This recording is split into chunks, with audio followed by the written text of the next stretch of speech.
चार दोस्त 12वीं पास करने के बाद एक होटल में छोटी सी पार्टी कर रहे होते हैं और बातों ही बातों में चारों डिसाइड करते हैं कि आज से 40 साल के बाद आज ही के दिन 1 जनवरी को हम फिर से यहीं मिलकर पार्टी करेंगे। और हाँ, जो सबसे आखिर में आएगा सबका बिल वही पे करेगा। होटल का वेटर भी ये सब देख रहा था, कहने लगा 40 साल बाद अगर मैं भी यहीं रहा तो आपकी ये पार्टी जरूर देखूंगा।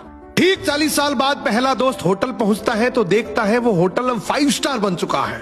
अब वहां पर सब कुछ बदल चुका है। तो एक शख्स उसे पहचान जाता है और कहता है सर बैठिए, मैं आपको पहचान गया, मैं वही वेटर हूं जो अब इस होटल का मालिक बन चुका हूं। वो कहता है क्या बात है।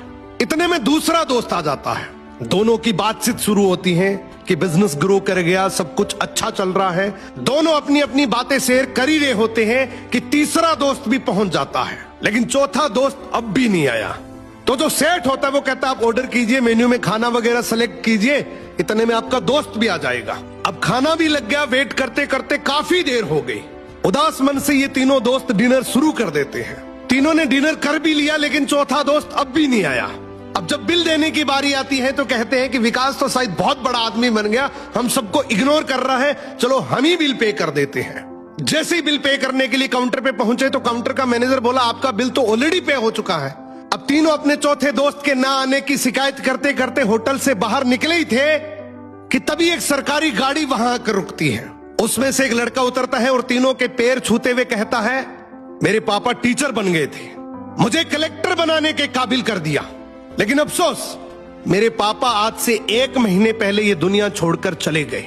उन्होंने आखिरी वक्त में आपके इस वादे के बारे में मुझे बताया था और कहा था कि जब तीनों पार्टी खत्म कर ले तो उसके बाद तू वहां जाना और पेमेंट वगैरह कर देना।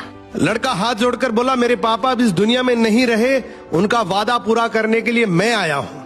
अब ये तीनों नम आंखों से रियलाइज करते हैं कि हम 40 साल बाद ही क्यों मिले, 40 दिन बाद क्यों नहीं मिले। स्वप्नों से हमेशा मिलते रहिए, इससे पहले कि कोई आपका अपना ये दुनिया छोड़कर चला जाए, क्योंकि आदमी सिर्फ एक पानी का बुलबुला है। अब ये रील टेक करो ऐसे दोस्त को जिससे आप काफी टाइम से नहीं मिले और अब उससे मिलना चाहते हो।